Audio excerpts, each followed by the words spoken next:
Indonesia is set to elect a new president on Wednesday. 3 candidates are facing off, but with one clear favourite. Prabowo Subianto has the backing of current President Joko Widodo and is leading the polls. Prabowo has been a staple of Indonesian politics for decades and is a controversial figure. He has been accused of human rights abuses during Indonesia's dictatorship. His rivals say they will offer the country a needed change. Dancing for victory at one of the last campaign days in the city of Medan, northern Sumatra. This is Prabowo Subianto. He's currently Indonesia's defense minister, but he looks like a good bet to become the country's next president.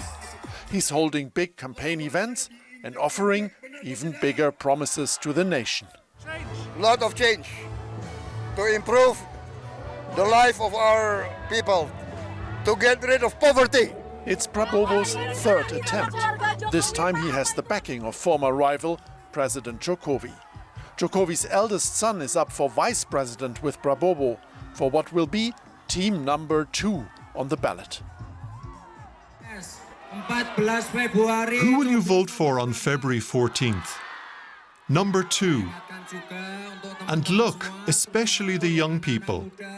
If you come across any negative campaigns about us on social media, just ignore it. There are plenty of those young people. More than half of Indonesia's eligible voters are under 40. Prabowo, who is 72 and was son-in-law to dictator Suharto, has been accused of human rights abuses. But on social media, he presents himself as a cuddly grandpa, offering to continue Jokowi's reforms. His competitors, like former Jakarta Governor Anies Baswedan, running team number 1, believe the country needs radical reform. We see that rice is expensive, but are the farmers prosperous? There are mafias out there. Can they be eradicated? What is needed here? His answer is change, but he's vague on the details. That fits with Ganjar Pranowo and his team number 3. He's far behind in the polls, but if Prabowo fails to win the first round outright, things could get interesting in a runoff. Is there potential you could team up with one of your opponents, like with Anies? Next time, we will talk about it. But the second round seems unlikely. Jokowi is not allowed to run again, but has not remained neutral.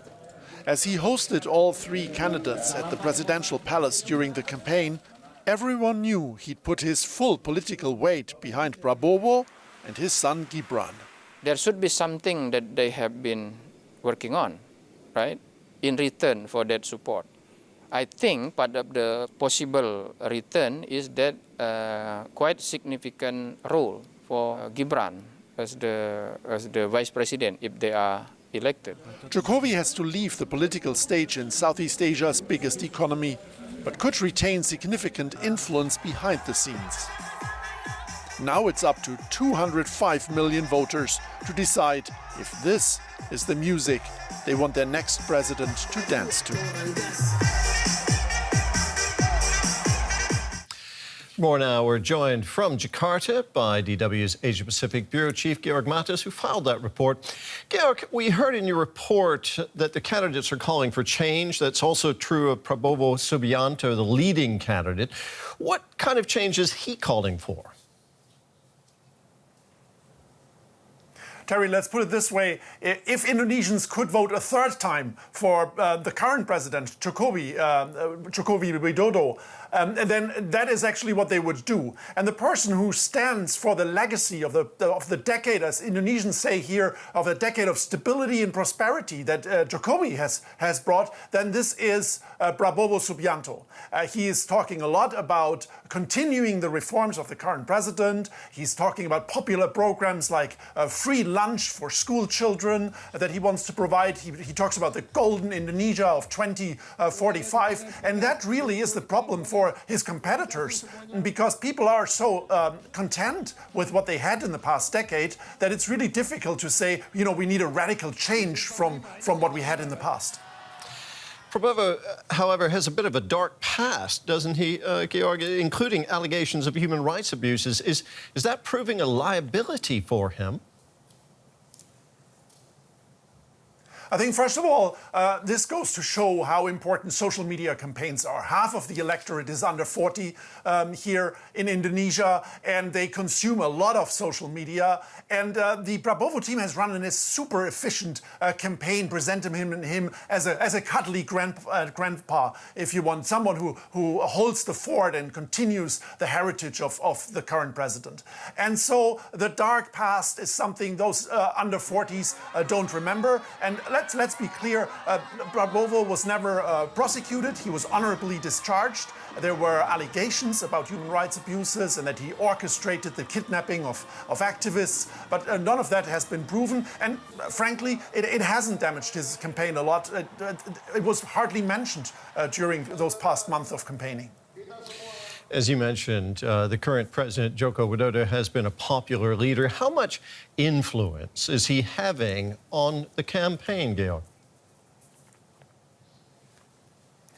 Yeah, I would say here, pictures say more than 1,000 words. There is this one poster, election poster, where you see Prabowo and Jokowi's son, Gibran, and Jokowi in the background like a godfather leaning over the two of them. And if you look for a controversial issue in this electoral race, it is really the fact that Jokowi has not endorsed Prabowo as a candidate, which would have been illegal, but he really showed up on numerous occasions together with Prabowo.